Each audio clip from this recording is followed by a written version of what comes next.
everyone, and welcome back to Talk Crafted English. I'm Olivia, your host. Today, we're diving into practical English you can use to talk about your job, whether you're chatting with friends, coworkers, or during an interview. Thanks, Olivia. I'm really excited to be here. As someone who's worked in project management for several years, I know how important it is to communicate your responsibilities clearly in English. Exactly, Liam. Many learners struggle with phrases like, "What do you do?" or "Can you tell me about your job?" By the end of this episode, listeners will have a toolkit of expressions to sound more fluent and confident.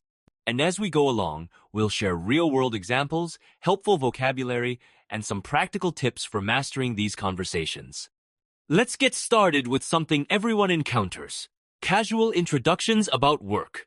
Liam, when you meet someone new, how do you usually describe your job in a relaxed setting, like at a party or with friends? Great question, Olivia. I typically say I work as a project manager or I'm in charge of coordinating different teams. These phrases are simple, but they let people know both my title and a bit about what I do. That's helpful. Listeners, notice how Liam uses "I work" it's a versatile structure. You can use it for any job, like "I work as a teacher" or "I work as an engineer." Exactly. And if you want to share more, "my job involves" is a great follow-up.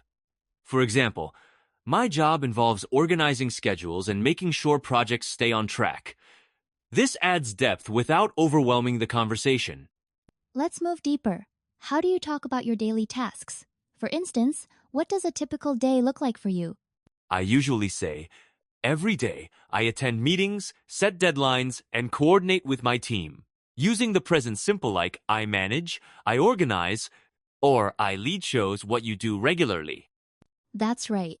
Other useful words include presentations, reports, and planning. For example, I give presentations every week, or I plan project timelines. These specifics help paint a clear picture of your work. Absolutely. And don't forget teamwork. Saying, I work closely with designers and engineers, highlights collaboration, a skill valued in many workplaces. Now, let's discuss more formal situations like job interviews or networking events. How does your introduction change in these settings? In formal contexts, I might say, in my role, I handle project coordination and client communication. This shows responsibility and professionalism. I also add, I've been working in this field for 5 years, to highlight my experience. That's a great strategy. Listeners, using "I specialize in" can also set you apart. For example, "I specialize in software implementation," or "I specialize in customer relations." It signals expertise. Exactly. And if you're changing careers, you can say, I recently transitioned to this field, which shows adaptability. These phrases are especially powerful in interviews or when networking. Let's shift gears and talk about workplace culture. Liam, how do you describe your work environment or the challenges you face? I often say, it's a high-pressure environment, or I wear many hats, meaning I handle multiple roles. These idioms express both the culture and the demands of the job in a natural way. Great point. Work-life balance is another phrase that comes up a lot. Saying, "I try to maintain a good work-life balance" shows you value both productivity and personal time. Exactly. And if you want to be honest about difficulties, you can say, sometimes I find meeting tight deadlines stressful, or teamwork can be challenging when priorities differ. These expressions keep your language authentic and relatable. Let's focus on some key vocabulary. What are some common job titles and work settings our listeners should know? There's a wide range: manager, analyst, engineer, assistant, and so on. For settings, you might hear office, factory, remote, or on-site. Each gives context about where you work. Absolutely. For responsibilities, words like supervise, coordinate, develop, and support are very useful. For example, I supervise a team of 5, or I develop marketing strategies. Don't forget industry-specific terms, too. In tech, you might say deploy software, while in healthcare, administer care is common. Learning these can make your job descriptions much more precise. Grammar plays a big role here. How do you use the present and past simple to discuss your work history? I use present simple for my current job. I lead a team. For past roles, I switched to past simple. I managed customer support at my last company. This helps listeners understand your career progression. That's a clear distinction.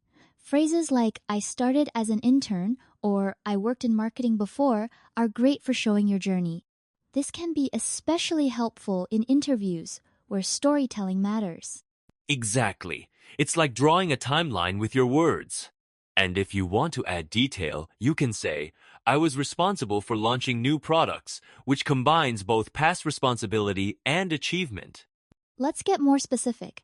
How can listeners describe their tasks and workplace dynamics in a way that sounds fluent and natural?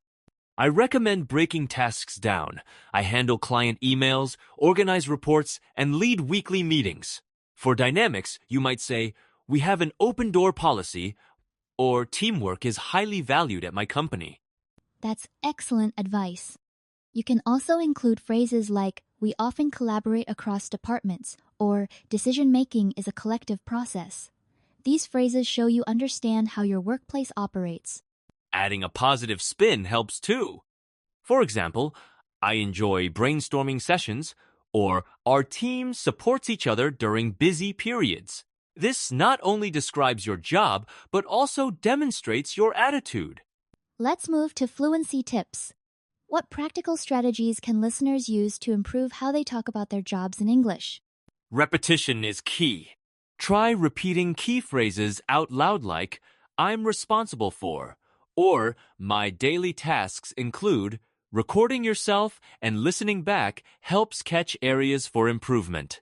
Roleplay is another powerful tool. Practice with a friend or even in front of a mirror. For example, simulate a job interview or practice introducing yourself at a networking event. And don't forget to personalize your examples. Use your real experiences to make the language stick. Over time, these routines make workplace conversations feel automatic and natural. Before we wrap up, let's address some common mistakes learners make when talking about their jobs in English. What have you noticed, Liam? One big issue is using too much technical jargon. If your listener isn't familiar with your industry, it's better to simplify. For example, instead of I optimize cross-functional synergies, try I help different teams work together. That's a great point. Another mistake is overusing general words like do or make. Be specific, say, I design training materials, or I analyze data to give a clearer picture of your role. Also, avoid long, complicated sentences. Short, direct statements are easier for others to follow and help you sound more confident. Many people struggle with summarizing their career path in a compelling way. How can someone explain their professional journey clearly, especially in interviews or networking? A great approach is to structure your story chronologically, using phrases like, I started out as a, or then I moved into. This helps listeners follow your progression and see the logical steps you've taken. That makes sense. But what if your path isn't linear? For example, if someone switched industries or took time off, how can they frame that positively? Non-linear paths are increasingly common. You can highlight skills gained during transitions or breaks, saying, during that period, I developed skills in. This shows adaptability and continuous learning. So, connecting the dots for your audience is key. Are there any common pitfalls to avoid when explaining your career path? Definitely. Avoid vague language or simply listing job titles. Instead, focus on your motivations for each move and the impact you made. This demonstrates intentionality and growth. Let's transition to describing your present position. What's the best way to explain your current job to someone unfamiliar with your industry? Use simple, accessible language. For example, now I've been working as a project manager at a tech startup where I coordinate teams and ensure deadlines are met. Analogies can help, like comparing a project manager to an orchestra conductor. That's a vivid analogy.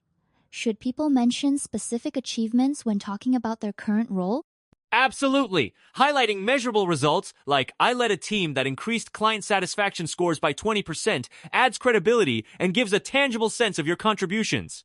Work schedules vary widely these days. How can someone clearly articulate their work arrangement, whether it's traditional or more flexible? Be specific. I work from 9 to 5, or I have flexible hours, which means I can adjust my start and end times. For remote roles, you might say, I work remotely most days, collaborating with my team online. With the rise of freelancing and gig work, how should people describe these non-traditional schedules? Mention the variety and autonomy. As a freelancer, I manage my own projects and set my own hours. This highlights both flexibility and self-discipline, which employers value in today's workforce. To expand, how would you differentiate between part-time, full-time, and shift work when explaining your role? Clarity is crucial. You might say, I work part-time, usually 20 hours a week, or I'm on a rotating shift schedule, covering evenings and weekends. These details help set expectations about your availability and commitment. Would you recommend discussing why you chose a particular arrangement during introductions? Yes, if relevant. For instance, I chose part-time work to balance family commitments, shows thoughtfulness and planning. Context like this humanizes your story and can foster connection. Shifting gears, let's talk about workplace culture. How do you describe your office environment and team dynamics to someone outside your company? Use descriptive terms. It's a fast-paced environment where priorities often shift. Or, we have a collaborative team that values open communication. These phrases paint a picture of your day-to-day reality. What about intangible aspects, like company values or support for work-life balance? Bring those in too. Our company promotes work-life balance by offering flexible hours and wellness programs. Sharing these details can set your workplace apart and attract like-minded colleagues. Let's dive deeper into team dynamics. What strategies foster effective collaboration in the workplace? Open communication is vital. Teams that hold regular check-ins and use collaborative tools like Slack or Trello stay aligned. Studies show that companies with strong team cultures experience 21% higher profitability. That's a significant impact. Are there challenges when collaborating across remote or hybrid teams? Absolutely. Time zones and digital fatigue can hinder teamwork. Successful teams overcome this by setting clear expectations and leveraging asynchronous communication methods. Looking ahead, how can someone effectively communicate their future career goals? Be specific and forward-thinking. For example, I'm aiming to get promoted next year, or I want to switch to a more creative role. This clarity demonstrates ambition and direction to employers or mentors. What about long-term dreams, like starting a business? Expressing big goals, such as, eventually, I'd love to start my own business, shows entrepreneurial spirit. Even if it's distant, it gives insight into your motivations and planning mindset. Let's transition to setting professional milestones. What's the best way to break down larger career ambitions into actionable steps? Start by identifying short-term objectives that build toward your main goal. For instance, if you want to become a manager, aim to lead a project team first. SMART goal-specific, measurable, achievable, relevant, time-bound are helpful here. How do you keep yourself accountable to these milestones? Regular check-ins with mentors or peers and tracking progress visually like on a goal board can keep motivation high. Publicly sharing goals can also increase accountability, according to behavioral science research. Every job has its challenges. How should someone talk about handling work stress or difficult situations in a professional setting? Focus on solutions and growth. For example, I had to deal with a difficult client last week, so I used active listening to resolve the issue. This shows resilience and a problem-solving mindset, which are highly valued traits. How can people discuss stressful aspects like tight deadlines without sounding negative? Frame them as learning experiences. Meeting tight deadlines can be stressful, but it taught me to prioritize tasks and manage my time. This highlights adaptability and continuous improvement. To wrap up, let's explore building resilience. What steps can professionals take to bounce back from setbacks and maintain motivation? First, reframe challenges as opportunities for growth. Research from the American Psychological Association shows resilient people seek feedback and set new goals after setbacks. Practicing mindfulness or stress management techniques also helps. Are there any real-world examples of resilience leading to career breakthroughs? Certainly. Consider someone who faced multiple failed projects, but used each to refine their approach, eventually earning a leadership role. These stories inspire others and show that setbacks aren't the end, but a stepping stone to success. More confident. As we close, let's quickly review. We covered useful job-related phrases, vocabulary, and strategies for both casual and professional situations. Any final advice for our listeners, Liam? Keep practicing out loud and don't be afraid to make mistakes. Every conversation helps build your confidence. Try using today's phrases in real situations as soon as possible. Absolutely. Remember to review these expressions, record yourself, and keep practicing. If you enjoyed this episode, don't forget to like, subscribe, and turn on notifications for more natural English learning with Talk Crafted English. See you next time.